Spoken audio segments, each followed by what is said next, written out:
लिए सबने? जी सर। क्या खाया आज? कढ़ी चावल। वेरी गुड, अच्छा लगा? जी सर। चलो अब पढ़ाई पे आते हैं हम अपनी।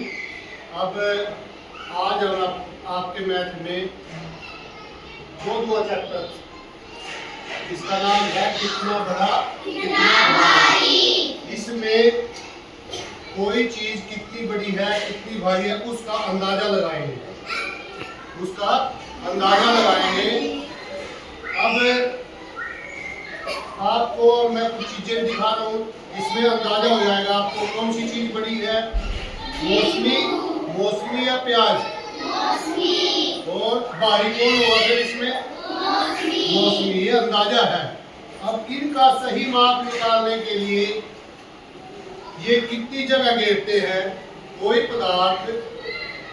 पदार्थ कितनी जगह घेरता है तो वह जगह उसके द्वारा घेरी गई जगग उस वस्तु का आयतन कहलाती है, उस वस्तु का आयतन कहलाती है। अब अगर हम इनको इसका आयतन निकालें तो कैसे निकालेंगे? उससे पहले हमें एक माप बनाना पड़ेगा। हमारे पास ये कांच का गिलास है, इसमें पानी भरा हुआ है। अब पहले हम इसको माप में बदल देंगे। मान लो हमारे पास छोटे छोटे कंचे हैं जिससे आप खेलते हो, उन कंचों से माप बना लेंगे 5-5 कंचों का। फिर हम उन कंचों का के बराबर इनका माप निकालेंगे। भाई ये प्याज कितने कंचों के बराबर है, मौसमी कितने कंचों के बराबर है, रबड़ कितने कंचों के बराबर है। तो हम इस पानी में 5-5 कंचे डालते रहेंगे। देना भाई 5 कंचे दो। ये हमने 5 कंचे लिए और इसमें पानी में डाल दिए। अब ये इसका लेवल आ गया, क्योंकि इस गिलास पर ये 0 का लेवल पहले से था। ये 0 होता है, 5 कंचे डालने पर पानी का लेवल इतना बढ़ गया। अब फिर 5 कंचे डालेंगे तो जितना पानी ऊपर बढ़ेगा वो उनका आयतन होगा।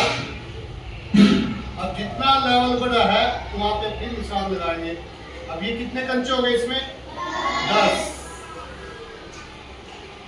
फिर 5 कंचे और डालेंगे। फिर पानी बढ़ा है कुछ, जितना पानी बढ़ा है उस। अब कंचे कितने हो गए? 15। वहां लिखते रहेंगे और डालिए।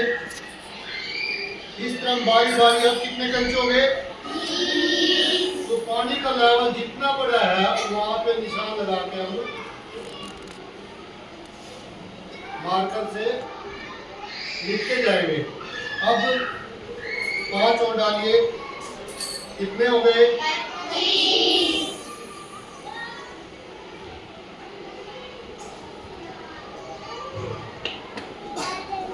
ये 25 हो गया। अब और दो। ये अब कितने कंचे हो गए? 30। तो जो लेवल बना है हमारा उसके ऊपर फिर हम निशान लगाते रहेंगे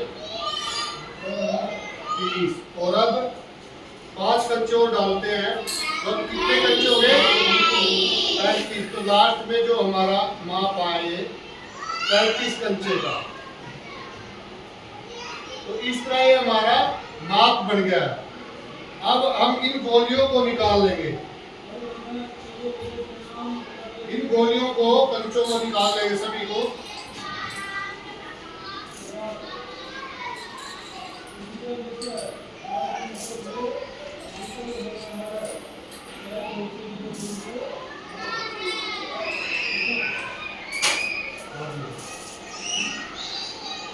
अब हमारे पास ये माप तैयार हो गया है। अब हम जो चीज इसमें डालेंगे तो हमें पता लग जाएगा कि उस चीज का आयतन कितनी गोलियां है। मान लो हम सबसे पहले क्या डालते हैं? प्याज। अब प्याज हमने पानी में डाल दिया तो पानी कहाँ तक आ गया? तो कितने कंचों के बराबर इसका आयतन है? 10। कितनी जगह घेरी इसने? 10 गोलियों के बराबर। तो कोई पदार्थ जितनी जगह घेरता है वो उस पदार्थ का आयतन होता है। अब हम इसमें इरेजर डालेंगे, रबड़। अब इसका आयतन, अब देखो कितना कहाँ तक बड़ा है, दिखाई दे रहा है सबको? समझ में आ गया? तो रबड़ का आयतन कितना हुआ? 5 गोलियों के बराबर। अब ये सबसे भारी था हमारे पास इन तीनों चीजों में मौसमी। अब इसको डालेंगे तो इसका आयतन, अब देखो ये कहाँ तक पहुंच गया भाई? 35 क्या गोलियों के बराबर। तो इसका आयतन कितना होगा? 35। ये तो एक साधारण सा उदाहरण था हमारा।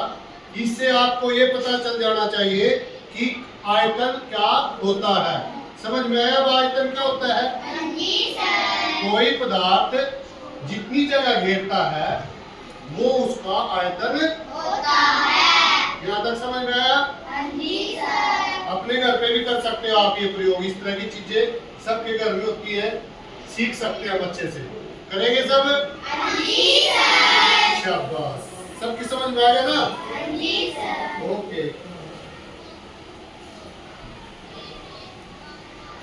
बन गई।